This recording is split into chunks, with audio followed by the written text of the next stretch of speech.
जय हिंद मेरे प्यारे दोस्तों, हमारे इस चैनल नेक्स्ट टाइम आपका स्वागत है। उत्तराखंड कोऑपरेटिव बैंक के द्वारा यहाँ पर रिक्रूटमेंट अपडेट किया गया था मार्च के अंतर्गत पे 1 अप्रैल से आप फॉर्म फिल करना स्टार्ट कर चुके 233 पोस्टों के लिए। देख लेंगे आपके फॉर्म फिल करने के लिए जो इंपॉर्टेंट इन्फॉर्मेशन है सॉलिड रूप से क्या निकल के आता है, पूरा इन्फॉर्मेशन इसके अंतर्गत पे देखेंगे, वैकेंसी एटसेट्रा। इससे पहले हम आगे बढ़े, यदि आपके द्वारा हमारे इस चैनल नेक्स्ट टाइम को सब्सक्राइब नहीं किया तो सब्सक्राइब कीजिए तथा बेल आइकन को प्रेस कीजिएगा, ताकि जो भी कंटेंट, जो भी इन्फॉर्मेशन हमारे द्वारा आपके लिए प्रोवाइड किया जाता है तो उसका नोटिफिकेशन आपके पास समय पर उपलब्ध हो जाएगा। उत्तराखंड कोऑपरेटिव बैंक रिक्रूटमेंट है क्लर्क के लिए और कैशियर के लिए, junior branch manager, senior branch manager, assistant manager and manager के लिए यहाँ पर नोटिफिकेशन अपडेट किया है। सबसे पहले बात करेंगे डिपार्टमेंटल नेम की बात करेंगे तो उत्तराखंड है cooperative institutional service board Dehradun. और उसके बाद में एग्जाम जो है ऑर्गेनाइजर है, मतलब एग्जाम किसके द्वारा करवाया जाएगा। देखिए हाल ही में कुछ साल पहले ही IBPS institute of banking personal selection IBPS को इस एग्जाम को करवाने के लिए उत्तराखंड कोऑपरेटिव बैंक के द्वारा चुना गया है, ठीक है ना। और उसके बाद में जॉब लोकेशन की बात करेंगे तो various cooperative bank of Uttarakhand, जहां पर भी उत्तराखंड के अंतर्गत पे कोऑपरेटिव बैंक है जिसके अंतर्गत पे वैकेंसी वो इसके अंतर्गत पे एलिजिबल होगा। टोटल नंबर ऑफ वैकेंसी की बात करेंगे तो 233 है, 233 233 पोस्ट है। सबसे पहले पोस्ट नेम की बात करेंगे, क्लर्क है और कैशियर के लिए है junior branch manager, senior branch manager, assistant manager and manager के लिए यहाँ पर नोटिफिकेशन अपडेट है। किसके लिए? क्लर्क के लिए, कैशियर के लिए, junior branch manager, senior branch manager, assistant manager and manager के लिए यहाँ पे नोटिफिकेशन अपडेट है। एप्लीकेशन मोड की बात करेंगे तो एप्लीकेशन आप क्या है, आपको ऑनलाइन अप्लाई करनी है। लास्ट डेट इसका अप्लाई करने का क्या है, 30 अप्रैल 2024 इसका लास्ट डेट है। अगर ऑफिशियल इसके वेबसाइट की बात करेंगे तो cooperative.uk.gov.in पर आप अप्लाई कर सकते हैं, ठीक है। इंपॉर्टेंट इंस्ट्रक्शन देख लिया। अब सेकंड पॉइंट यहाँ पे निकल के आ रहा है कि इंपॉर्टेंट क्वालिफिकेशन संबंधी जो चीज़ें हैं, ठीक है, क्वालिफिकेशन संबंधी है। जैसे कि यहाँ पे लिखा गया है फॉर क्लर्क, कैशियर के लिए, junior branch manager, senior branch manager के लिए इंपॉर्टेंट क्वालिफिकेशन है a degree graduation in any discipline and 6 month computer certificate from any institute recognised by the state और central government. For clerk, cashier, junior branch manager और senior branch manager के लिए a degree graduation in any discipline, graduation होना चाहिए, discipline और 6 month का आपके पास में computer certificate from institute recognised by the state और सेंट्रल गवर्नमेंट। और उसके बाद में फॉर डिप्यूटी जनरल मैनेजर के लिए post graduate degree in any discipline और graduate degree with economics commerce as a subject plus 1 years diploma in computer from institute recognised by the state और central government. और preference दी जाएगी will be given to candidates with an MBA और law degree के लिए। For deputy general manager के लिए post graduate होना चाहिए, डिग्री इन एनी डिसिप्लिन और ग्रेजुएट डिग्री होना चाहिए with economics commerce as subject, और 1 ईयर का आपके पास में कंप्यूटर का डिप्लोमा होना चाहिए सेंट्रल और स्टेट बेस के अंतर्गत पे। क्वालिफिकेशन देख लिया होगा। एज लिमिट की बात करेंगे तो minimum age limit 20 first year और मैक्सिमम एज लिमिट 40 सेकंड 42 साल आपकी एज लिमिट होनी चाहिए। मतलब कैंडिडेट का जो डेट ऑफ बर्थ है 1 जुलाई 1982 से लेकर 1 जुलाई 2003 के बीच में आपका डेट ऑफ बर्थ होना चाहिए। अब कन्फ्यूजन मत होना, 1 जुलाई 1982 से लेकर आपका 1 जुलाई 2003 के बीच में आपका डेट ऑफ बर्थ होना चाहिए।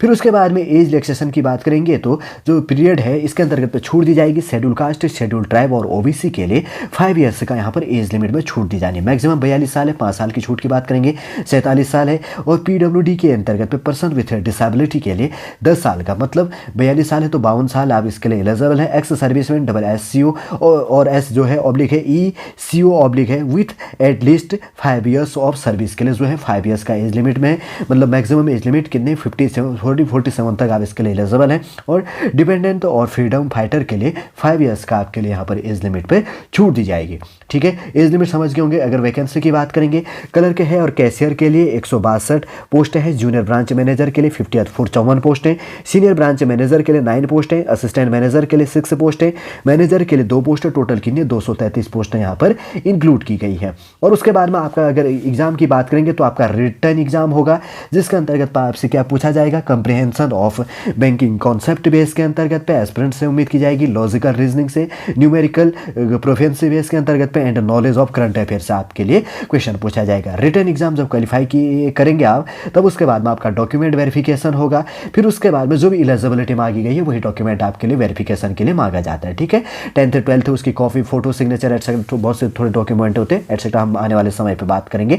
और मेडिकल एग्जामिनेशन की बात करेंगे तो फिजिकली सुटेबिलिटी होना चाहिए कैंडिडेट, मतलब बैंकिंग जॉब के लिए। अब देखिए form fees, schedule caste to schedule tribe PWD के लिए जो फिजिकल विथ जो डिसेबिलिटी के लिए है कैंडिडेट के लिए 750 रुपये फॉर्म फीस है। फॉर ऑल अदर कैंडिडेट के लिए 1000 रुपये फॉर्म फीस है। और देखिए ऑल कैटेगरी के अंतर्गत पे जैसे जनरल कैटेगरी फीमेल हो गया, और उसके बाद में इकोनॉमिकल वीकर सेक्शन के लिए और ओबीसी कैंडिडेट के लिए 1000 रुपये यहाँ पर फॉर्म फीस है। फिर उसके बाद में नोटिफिकेशन रिलीज़ किया गया था 14 मार्च 2024 को आपके लिए नोटिफिकेशन रिलीज़ किया गया था। और ऑनलाइन एप्लीकेशन स्टार्ट डेट है 1 अप्रैल 2024 को अपडेट किया गया। ऑनलाइन एप्लीकेशन इंड डेट क्या है 30 अप्रैल 2024, और एप्लीकेशन इंड डेट क्या है लास्ट जो भी इसके अंतर्गत में इंक्लूड होगा 7 मार्च 2024, सॉरी 7 मई 2024 इसका लास्ट है। ऑनलाइन एप्लीकेशन इंड डेट है 30 अप्रैल तक। फीस पेमेंट एटसेट्रा कोई चीज़ है करेक्शन, बहुत सी चीज़ें जो भी हैं उस 7 मई 2024 तक आप ये चीज़ कर सकते हैं। How to apply online for the UK cooperative clerk recruitment 2024 की बात करेंगे। तो वैसे तो मैंने आपके लिए इन्फॉर्मेशन प्रोवाइड किया, लेकिन देखिए ब्लू कलर के अंतर्गत आप देख रहे होंगे ऑफिशियल वेबसाइट है cooperative.uk.gov.in पर जाकर आप अप्लाई कर सकते हैं। देखिए उत्तराखंड कोऑपरेटिव बैंक के अंतर्गत तो 233 पोस्टों के लिए नोटिफिकेशन अपडेट किया गया था। इंपोर्टेंट डेट हमने देखा, फॉर्म फीस हमने इसके अंतर्गत पे देखा, और आपका एग्जाम किस रूप से होगा, कैसे क्वेश्चन पूछे जाएंगे वो बात की। और जैसे यहाँ पर कैटेगरी वाइज वैकेंसी बटी है, क्लर्क कैशियर के लिए, जूनियर ब्रांच मैनेजर के लिए, senior branch manager, assistant manager, manager के लिए जो टोटल 233 पोस्ट है, किसके बेस के अंतर्गत पे, किस वैकेंसी के अंतर्गत पे, किस पोस्ट के लिए कितनी वैकेंसी अपडेट है, वो यहाँ पर वैकेंसी डिटेल भी हमने पूरा देख लिया। और उसके बाद में किस कैटेगरी के अंतर्गत पे एज रिलैक्सेशन है, पीरियड कितना दिया जाएगा, 5 ईयर्स 10 ईयर्स 5 ईयर्स का, वो हमने इसके अंतर्गत पे जाना। फिर उसके बाद में आपकी एज लिमिट मिनिमम और मैक्सिमम किस डेट के अंतर्गत पे कितनी होनी चाहिए, ये चीज़ हमने इसके अंतर्गत पे देखा। फिर उसके बाद में यहाँ पर clerk cashier, junior branch manager और सीनियर ब्रांच मैनेजर के लिए, और फॉर डिप्टी जनरल मैनेजर के लिए अलग जो इंपॉर्टेंट क्वालिफिकेशन है वो हमने इसके अंतर्गत पे बात किया। और इंपॉर्टेंट डेट को देखा, ऑफिशियल वेबसाइट को देख लिया, और इसके अंतर्गत पे एग्जाम ओरिजिन किसके द्वारा एग्जाम करवाया जा रहा है सॉलिड रूप से पूरा इन्फॉर्मेशन इसके अंतर्गत में हमने देख लिया। उम्मीद करूंगा दोस्तों फॉर्म फिल करने के लिए जो इंपॉर्टेंट इन्फॉर्मेशन है आपके लिए सॉलिड रूप से हमारे द्वारा यहाँ पर प्रोवाइड करने की कोशिश की गई है, और सॉलिड रूप से समझाने की कोशिश की गई है जो भी आपके फॉर्म फिल करने के लिए इंपॉर्टेंट इन्फॉर्मेशन होता है। उम्मीद करूंगा दोस्तों सॉलिड रूप से पूरा इन्फॉर्मेशन अगर आप समझ गए हैं तो लाइक कीजिएगा, कमेंट कीजिएगा, और हमारी इस चैनल नेक्स्ट टाइम को सब्सक्राइब कीजिएगा तथा शेयर कीजिएगा। वापस हम नेक्स्ट क्लास के अंतर्गत आपसे मिलेंगे। जय हिंद, जय भारत।